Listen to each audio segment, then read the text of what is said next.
There Will Be Blood is a 2007 American drama film written and directed by Paul Thomas Anderson, loosely based upon Upton Sinclair's novel, Oil. It stars Daniel Day-Lewis as a silver miner turned oil man on a ruthless quest for wealth during Southern California's oil boom of the late 19th and early 20th centuries. So let's talk about film form in relation to the 6-minute sequence from There Will Be Blood. This sequence contains all different kinds of meaning, but let's start with the referential meaning. Superficially, this film and this sequence pushes the idea that wealth is everything, and it doesn't matter how you achieve it, as long as you have it, you'll be happy.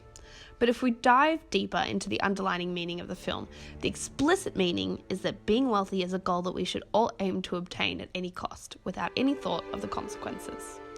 This is seen when Daniel Plainview visits the farm to ask permission from the owner to see if they're willing to allow him to put a pipeline through his property in order for him to transport his oil. He doesn't actually speak to the owner, only his grandson, who tells him that his grandfather is away and won't be back for a few days. Daniel does not wait to return to speak to the grandfather to get permission, but instead immediately starts picking out where the pipeline will go, showing that no matter what, he will do what he wants. Now, if we take a look at the symptomatic meaning of the film, overall, There Will Be Blood is a compelling look at what happens when a sociopath or someone with no scruples in life gains power. We can compare this to present-day America, amongst other world powers, e.g. Putin or Kim Jong-il, where a man only concerned with his self-interest is in control of the world's largest military and has access codes to a nuclear arsenal, e.g. the current President of America. Only time will tell whether the American public is destined to suffer the same fate as Little Boston. But interestingly enough, over 100 years later, to when this story was set, our glorifying self-made men still confounds the truth. It's clear that this film tackles various meanings in different levels in order for everyone watching to gain some kind of moral of the story. In a landscape of economic depression, does attainment of wealth override or overcome the question of moral objectives compromised to achieving that wealth? We'll see by the film's end that anyone, no matter how rich, who gains the world at the expense of their soul is a pauper. Let's talk about narrative form. In terms of narrative form, this film does stick to the expectations of the audience. This is an American drama, and within the diegesis there are no tropes or aspects that go against the typical expectations of an American Hollywood film. Thus, it abides by all expectations of the audience. Now, in relation to the cause and effect within this sequence, this film uses a linear temporal order to tell the story to drive the narrative. Each action has a clear reaction, and these decisions that occur define the protagonist. The key decision that defines Daniel in this sequence is his choice to build the pipeline without speaking directly to the property's owner. This choice defines his character as being someone who do whatever he wants with no regards for effects on other people or negative consequences that will occur from this decision. This causality reiterates the symptomatic meaning of the audience, so when the audience finishes the film, they'll leave with a deeper understanding of morality and consequences in their own lives and in modern-day society.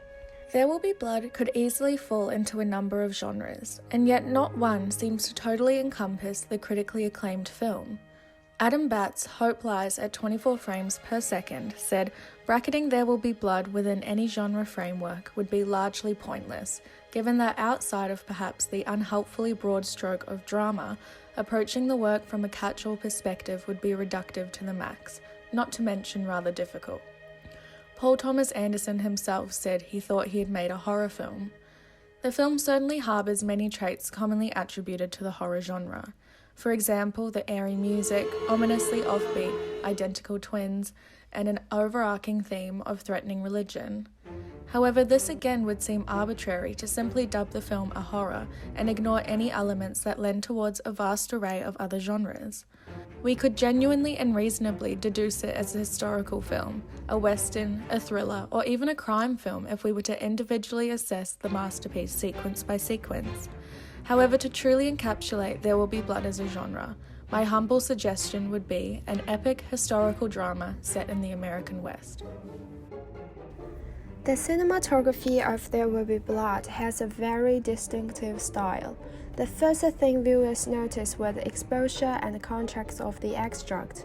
For example, at the beginning of the extract, Daniel and his assistants are talking outside the room.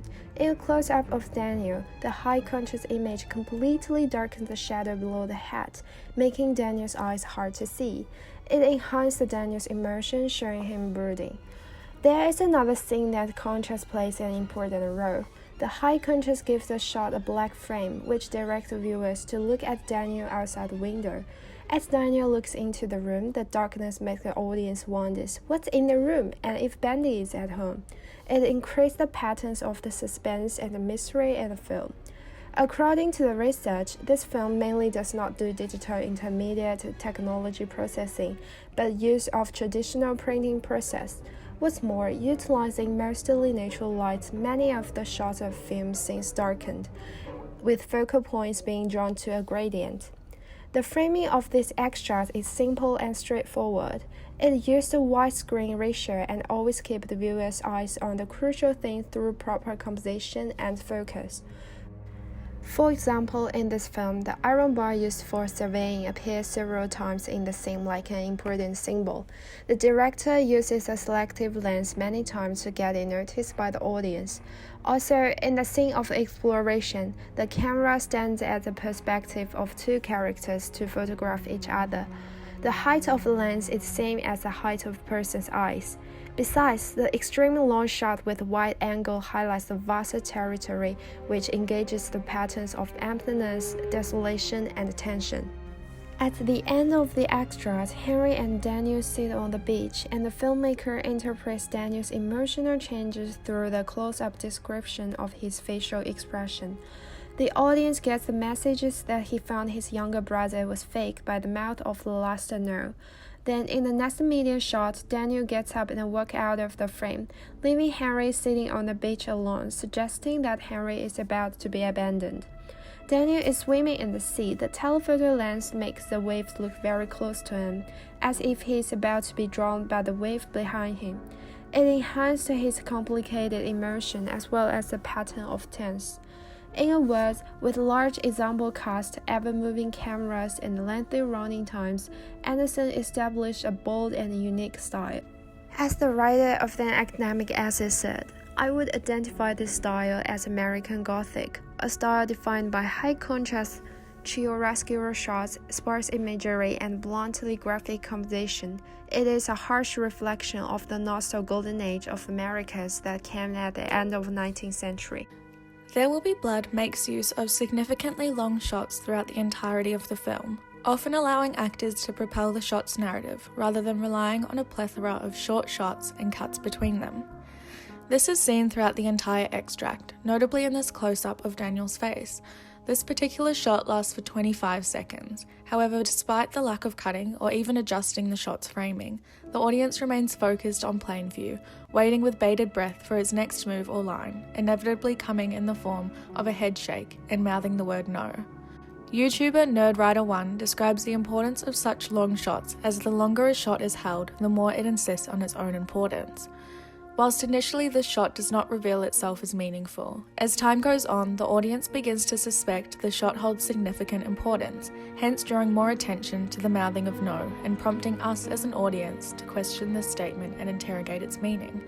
We've waited so long in silence, pondering the last actions and dialogue that took place, that this reaction from plain view is able to provoke the intended meaning. Paul Thomas Anderson further explores the use and possibilities of long shots by converging what could have been multiple shots into one single take.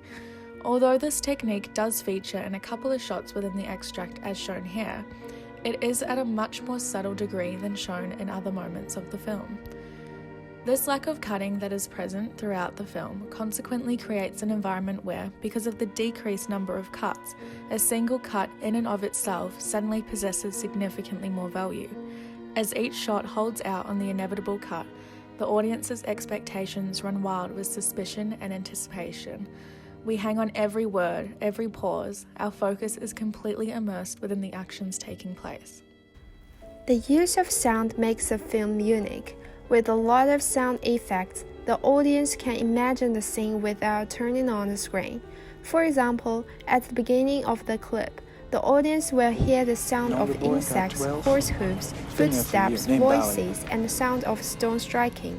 They vividly depict the scene of many people working in a desolate place. The most significant narration aspect of the scene is the use of diegetic sound and non-diegetic music. In classical narration, non-diegetic music mostly emphasizes the feeling of the characters or the mood. However, in There Will Be Blood, music becomes a part of mise-en-scène and functions as strongly as visual in the film.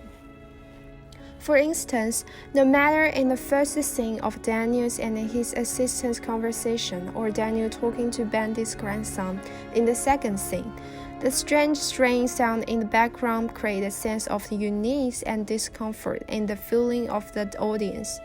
Anderson also excels at amplifying the discomfort by turning up the volume. I believe I'll talk with him about that. Besides, the clacking, repetitive instrumental and hammering sound creates unusual rhythms. The rhythm promotes a development of the plot and guides the audience emotions all the time.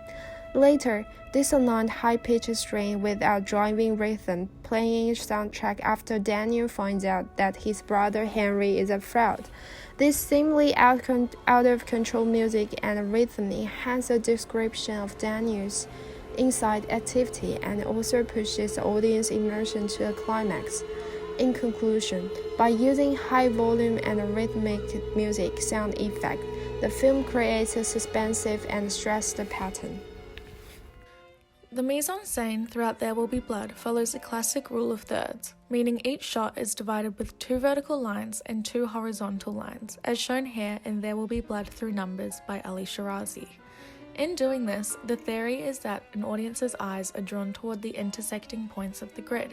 Therefore, that which is placed along these lines and their intersects are arguably the most important aspects of mise-en-scène within the shot. Throughout this first scene of the extract, the smoke from the oil rig fire looms overhead, symbolic of the film's narrative. The menacing smoke overshadows the entire shot, serving as a literal reminder that Plainview is consumed entirely by the oil business. Even when discussing his son's well-being with Fletcher, Daniel Plainview is succumbing to his oil rig, as it is the most important thing to him. This is again reiterated to the audience as the camera zooms into Plainview, disregarding Fletcher and the other workers. Even as Daniel exits the shot, the smoke from the oil rig remains, ultimately confirming that when all is said and done, the oil is what's left and consequently foreboding how it all, quite literally, goes up in smoke. The next shot begins with the audience peering through the grass at Daniel Plainview and his colleagues riding their horses toward Bandy's house. By establishing the shot with the grass in the foreground and the characters in the background, it creates a voyeuristic feel to the sequence. This feeling is revisited as Plainview approaches Bandy's grandson.